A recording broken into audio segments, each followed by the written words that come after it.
Right then, welcome back, and today, no mucking about, straight in, we are going to do a setup for the 2019 GSX-R1000R. Now, I struggled with this. Oh, that was close. I've been away from the game for, well, nearly 2 weeks now. Not anything untoward, just mad busy at work, other things happening, as you've probably seen, a new motorcycle, just lots of other external influences, which meant I couldn't devote as much time as I wanted to this. So we're back, we're cracking on with the setups and the endurance races and so on and so forth. So 2019 GSX-R1000R. Now, I chose this one because it's the all singing all dancing model, a bit like a R model Ducati or an SP2 model Honda, or do you know what I mean, a OW series Yamaha. It's got the fancy front suspension, it's got fancy rear shocks, it's got slightly different bits and bobs, various other parts of the bike, and it was an absolute pig. It would not grip at the rear no matter what I did.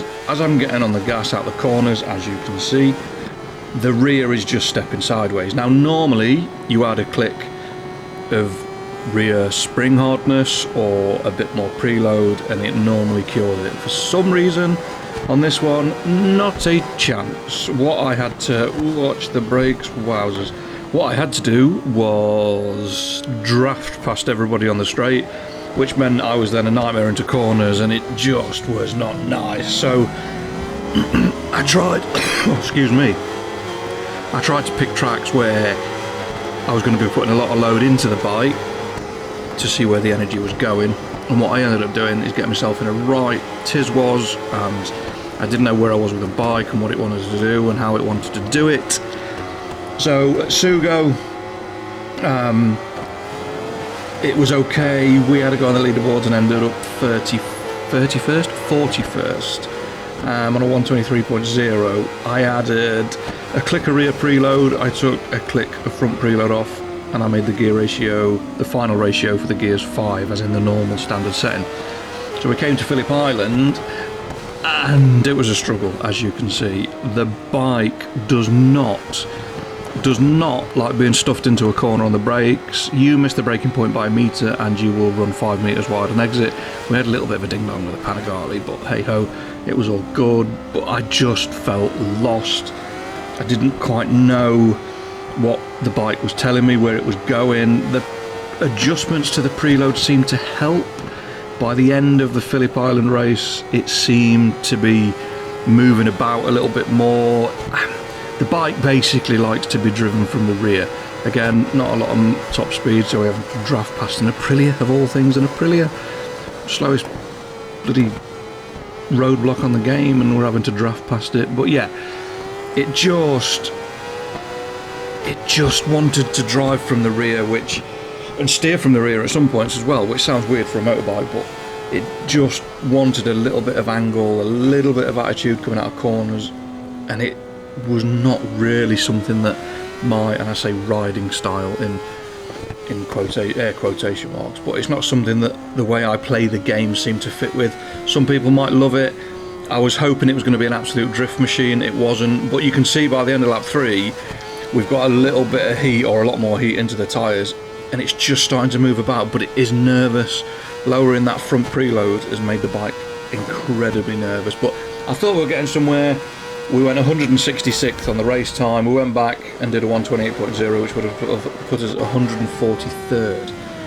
Yeah, not great. Not shabby, but not great. So just to punish myself even more, I thought, well, we'll go to Portimao. We'll go on the car circuit with this horrible first chicane. And yeah, again, absolutely struggled. Although the lap time was quick, the race time, draft assisted. I went back on the leaderboards and couldn't get anywhere near. I couldn't get within half a second on the time attack. So there's obviously a massive draft assist down the straight. We did a 146.9, which would have put us 6th. But yeah, I was still struggling. Anti-wheelie was on 1. It felt like the bike would run anti-wheelie 1, apart from uphill at Portimao when you're in first gear and it's trying to flick you off the back. But yeah, it was just fighting me every opportunity. It didn't want to turn in, it didn't want to stop, it didn't want to hold a line, it didn't like running over curbs, it didn't like elevation changes, didn't like humps and lumps and crests and dips. It just didn't seem to like anything. We ended up picking on people out of the last corner and down the back straight. I didn't feel like I could do anything else. However, when you got it right, look at this. Wide line, turning early, nice and gentle on the brakes, and we'll ride right round the outside of an Aprilia, which is, well, I feel it's one of the best handling bikes on the game. We did catch up to the leader. We had a little bit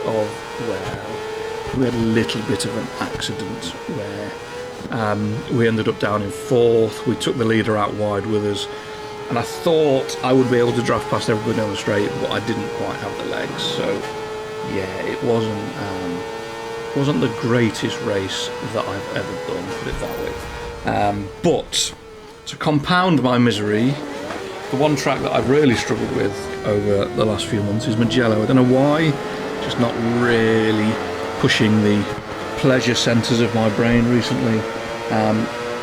And I thought, well, I'll go. It's a bike that I'm struggling with.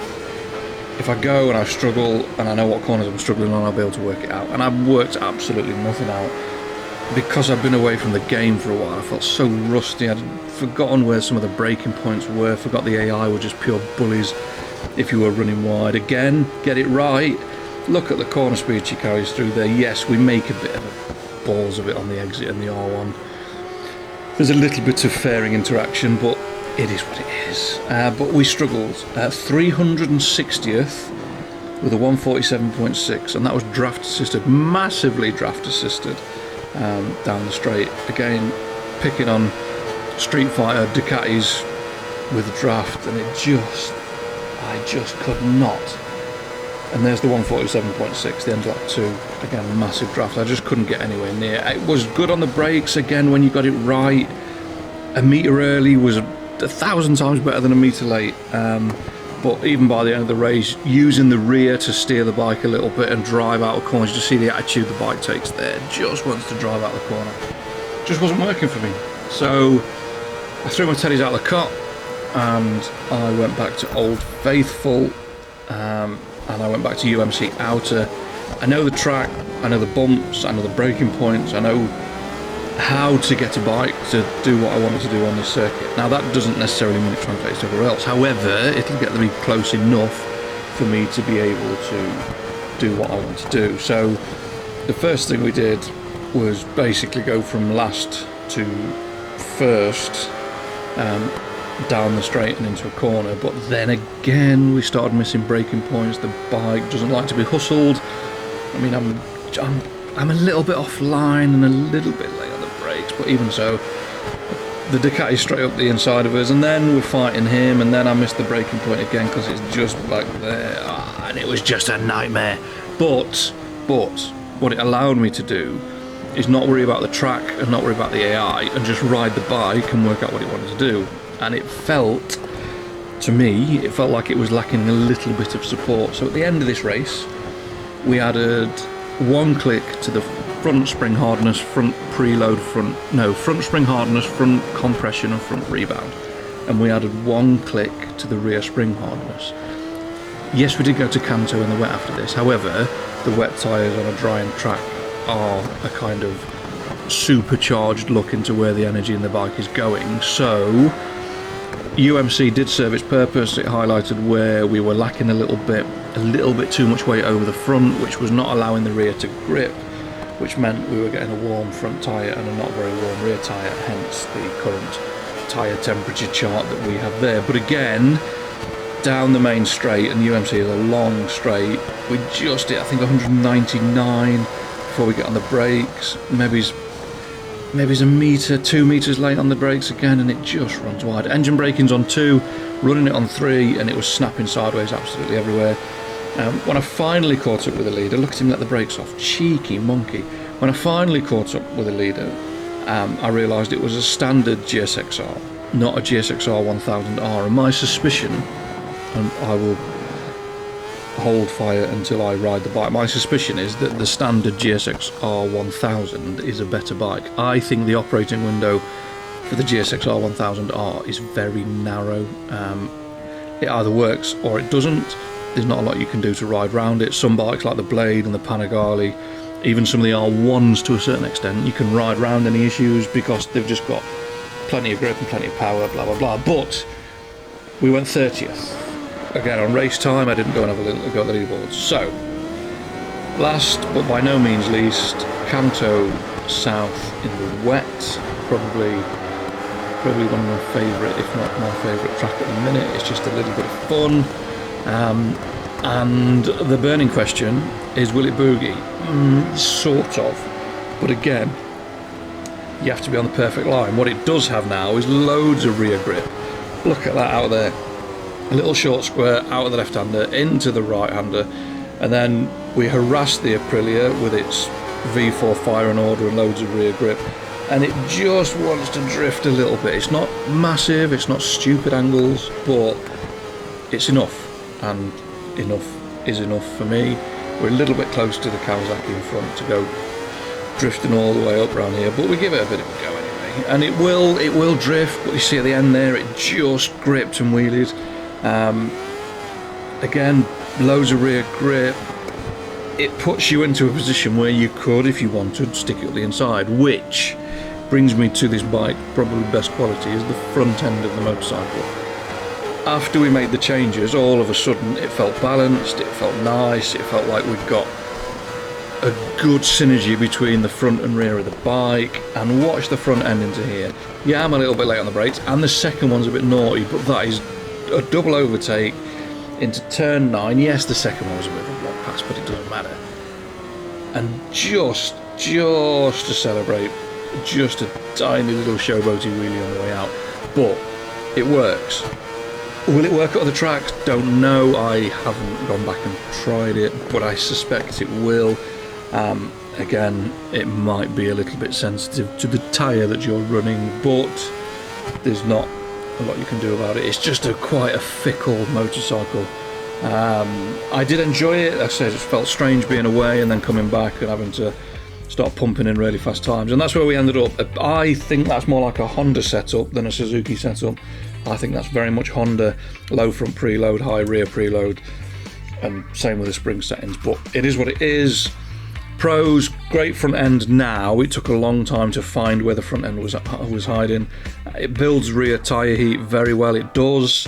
Now we've pushed a bit of energy backwards, it's got loads of rear grip. It's not snappy and wheelie happy like an R1, but at the same time it's not quite as drifty, floaty, nicey as a Ducati, or maybe it's the BMW S1000RR, and it's usable.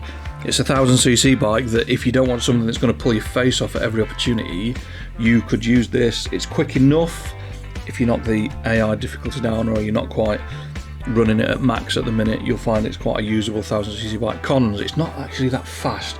Relying on drafts to get past nearly everybody. Draft that, draft this, draft the other. Again, some of the lack of pace was down to setup, but I might go back and have another play with it, we'll see. Changes have minimal effect. Like I said, it's such a narrow operating window. A couple of clicks here and there on most of the bikes makes a discernible change that you can feel and you can get on with. On this, it didn't seem to do anything. I wasn't making a big enough change to affect the way the bike was riding. I needed to do a bigger change to see where the energy was going. It's almost like the chassis and the suspension are absorbing too much energy rather than letting it go through to the tyres. But yeah, and it's a one-line kind of bike. That pass round the outside into Portimao on the Aprilia, again the pass round the outside of the R1 at Mugello, and then down into the turn 9 at Kanto, it was almost like the perfect line, and when it's on the perfect line it works absolutely smart. But yeah, anti-wheeler 1, engine braking 2, traction 0, and that's your lot, ladies and gentlemen, boys and girls, table chairs and drawers. Nice bike, looks nice, makes the right noises, got all the posh bits on it, but quite difficult to use. But yeah, we're back, we're going to carry on, we're going to do loads of videos again. Like I say, I had a little bit of a break, but I'm off work this week so I can get loads done, including a bit of a homage to the Boulder Ore. I'll get that done at some point this week and get it up. Well, thanks for watching. Thanks for liking, commenting, and thanks for the new subscribers as well. You're very welcome. Your subscription is much appreciated. So if you've liked it, don't forget to subscribe. And fingers crossed, I we'll see you next time. Take care, stay safe, peace.